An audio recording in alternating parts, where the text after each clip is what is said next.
BJP వైపు రోజా అడుగులు. ఎక్స్లో మెసేజ్ చేసింది అందుకేనా?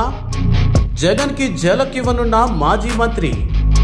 ఆమె బాటలోనే మరికొందరు వైసీపీ నేతలు. వైసీపీలో ఫైర్ బ్రాండ్ గా పేరు తెచ్చుకున్న మాజీ మంత్రి ఆర్కే రోజా పార్టీ మారే ఆలోచనలో ఉన్నట్లు తెలుస్తోంది. టీడీపీలోకి ఎలాగూ రానివ్వరు కాబట్టి మేడం చూపు కమలం పార్టీపై పడింది. ఆమె బీజేపీలోకి వెళ్లేందుకు విశ్వ ప్రయత్నాలు చేస్తోంది.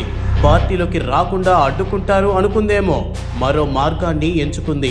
ట్విట్టర్లో ఆమె పెట్టిన మెసేజ్ అందుకు ఉదాహరణగా నిలుస్తోంది.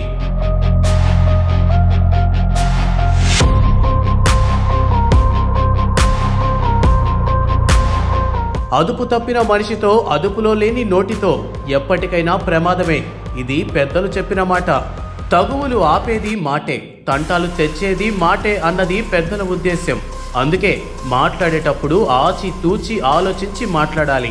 అలా కాకుండా నోరుంది కదా అని ఎలా పడితే అలా మాట్లాడితే దాని పర్యవసానం భవిష్యత్తులో అనుభవించాల్సి వస్తుంది. దీనికి ఉదాహరణ మాజీ మంత్రి ఆర్కే రోజా. ఆమె నోరు తెరిస్తే చాలు వినేవాళ్లు చెవులు మూసుకోవాల్సిందే. అంత కర్ణ కఠోరంగా ఉంటాయి రోజా మాటలు.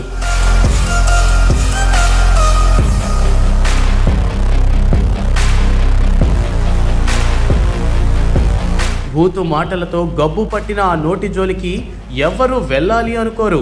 రాజ్యాంగబద్ధ పదవిలో ఉన్న విషయాన్ని మరచి సాటి మహిళలే అసహించుకునేలా రోజా మాట్లాడారు అనడంలో ఎలాంటి అతిశయోక్తి లేదు.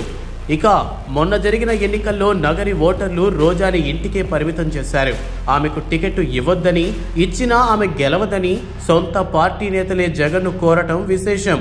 అయితే జగన్ మాత్రం అవేమీ పట్టించుకోకుండా ఆమెకు టికెట్ ఇచ్చారు. అయితే 2024 ఎన్నికల్లో వైసీపీ ఘోర పరాజయం పాలైంది.